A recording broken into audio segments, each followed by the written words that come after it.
medium to large World Cup. That's what FIFA is considering for the 2030 World Cup after CONMEBOL leaders gave FIFA a formal pitch Tuesday at headquarters in New York. Remember, the first time that we heard about this was back in March. So CONMEBOL President Alejandro Dominguez was among the execs present in the meeting, along with FIFA President Gianni Infantino, representatives from Paraguay, Uruguay, and Argentina. So, I mean, it seems like they're taking strides to make this happen, Shaq. I heard your, oh boy. Yeah. So that's what you're thinking about, huh? I think 48 is already saturated. I didn't think the tournament needed or should have expanded beyond 32 teams. That was just about right for me. 48 just, again, see, it was just too saturated to start with. And then you kind of wondered, because 48 is this odd number and you have to have weird groups and how teams go through, because ultimately you want to end up with a 16 down to 8, etc., etc. So starting with 48 left you with logistical issues. So from a simplicity point, 64 was always on the cards, because you can just keep cutting by half all the way down. With just over 200 teams under FIFA's umbrella, you're talking roughly 1 in 3 teams going to World Cup. Where's the kind of where's the accomplishment in that? I feel it takes so much away from the tournament, just in terms of what it takes to get there, and the glory you feel in getting there, and also you'll be saved this imbalance of powerful nations against much weaker ones that I don't think many people want to see. Even fans from those weaker nations. Nobody wants to go to a World Cup and see the team lose by double digits. No. Happens on occasion, but nobody wants to go there and that be expected to be part of the course. So I just feel that this is wrong on so many levels. But again, in this constant chasing of the dollar, of revenues, it also feels unsurprising. It's embarrassing how greedy FIFA is. It really is embarrassing. We've not even tried 48 teams yet. We've not even seen a case study for what this tournament's going to be like, because these lopsided scorelines Shaq's talking about, we saw something like this at the Club World Cup. Bayern Munich played against Auckland. Double digits could have been a lot more. They could have embarrassed this team. We're going to see lopsided scorelines like that if we keep going beyond the 48. We may see that with 48. FIFA will tell you, as was discussed in the meeting on Tuesday per reports by The Athletic, that it's a once-in-a-lifetime celebration. The centennial, 100 years of the World Cup. The same way you would celebrate a 50th birthday or a 100th birthday, let's go big. They will tell you that. What they're not telling you is why and who wants to do it. The who wants to do it? Alejandro Dominguez, the president of Paraguay, vice president of FIFA, who already has a home World Cup guaranteed in 2030. 3 continents, 6 countries. What relevance does Paraguay have to the 1930 World Cup? They're not Uruguay. They're not Argentina that played the final. They're there because they're president. Political standing. They get a home World Cup, and the reason that Uruguay and Argentina can't host the World Cup by themselves is because these countries don't have the infrastructure. And people need to realize when you talk about the World Cup, it's not just qualification. It's not just having the teams play. It's the venues. Are they up to snuff? Are they up to code? It's the training facilities. Do you have enough of them to house and train these teams? It's the hotels, the infrastructure, the city, the public transit. It's airports. So many things come into play. These countries, some of these countries, don't have the infrastructure for a 32-team World Cup, let alone 48, let alone 64. We're going to be in 3 continents in 2030, 6 different countries. This is political standing. This is greed. This is scratch your back. This is scratch my back. I will scratch your back. And it's for the bottom dollar. The World Cup should be celebrated, but for the right reasons. You should earn your way to the World Cup. It shouldn't be cheapened, and that's what it feels like. Yeah, and it's going so far away from the tradition that we fell in love with back in 1930, because I feel like the counter argument would be, oh, you don't want to accept, the modernity of football and how we're seeing it today and, expanding it and it's part of it. No, I'm so tired of that narrative, because what both of you said is so true. It's chasing the dollar. It's political move after political move. And we see enough corruption in the entire world to have to put up with this. And I've told our producer Costas this several times, the same way I feel about the new Champions League. We had a perfect double shot of espresso. Mm-hmm. Why did we put so much water in it? It's not even a good Americano anymore. It's a watered down version of Coffee Shack, and it's frustrating because they're trying to paint it like it's something else, like we don't know what's truly going on.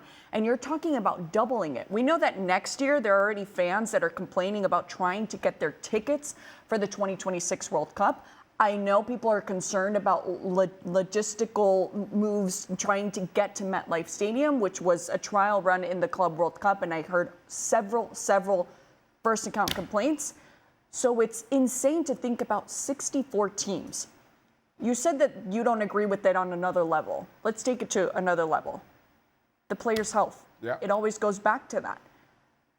What are the clubs thinking right now about the possibility and even having to think about this logistical nightmare, and also the players' safety and health, which should be the priority? Well, the clubs themselves would be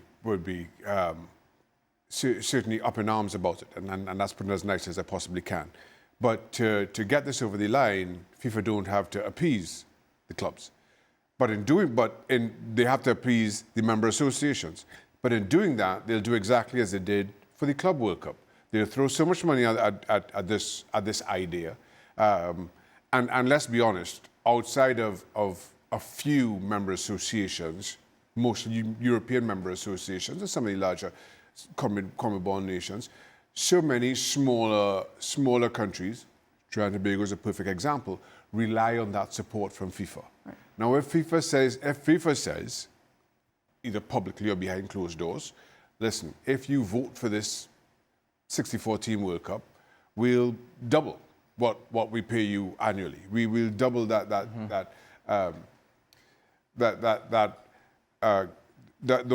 annual payments.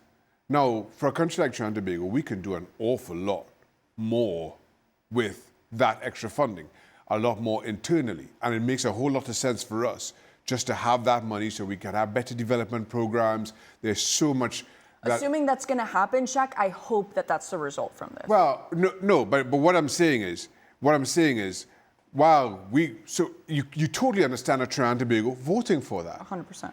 But even though it really is not good for the game, I think, or for the standing of the tournament. Yeah. Mm-hmm.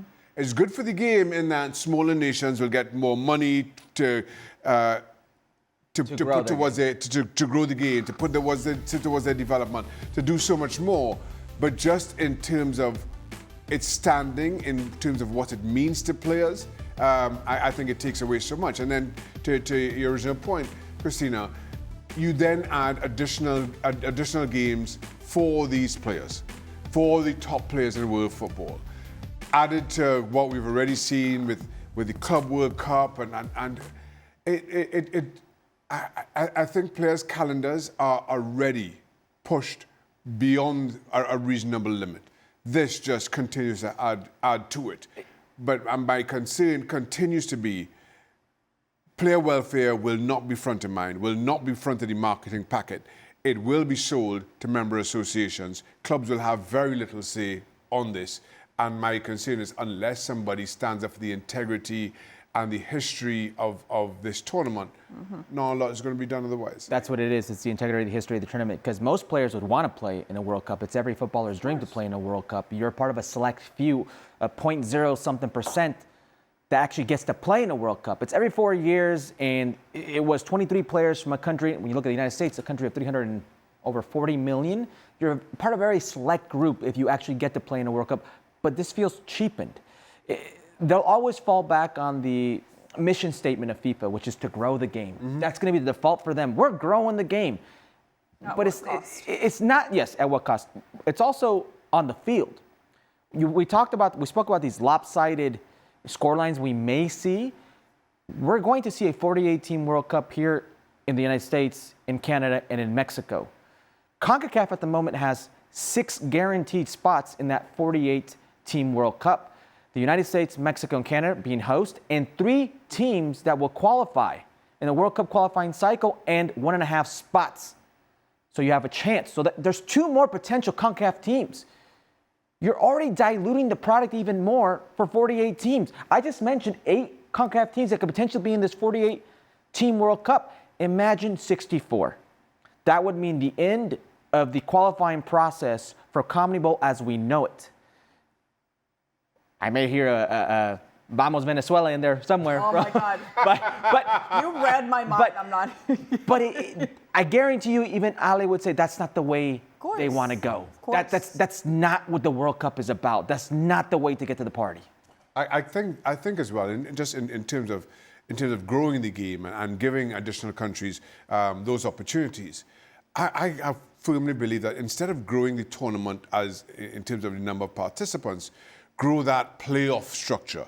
So, you have, for argument's sake, let's just throw out a number, 4 guaranteed spots and 4 half spots where you go to play. So you have a whole lot more of those interconfederational playoffs.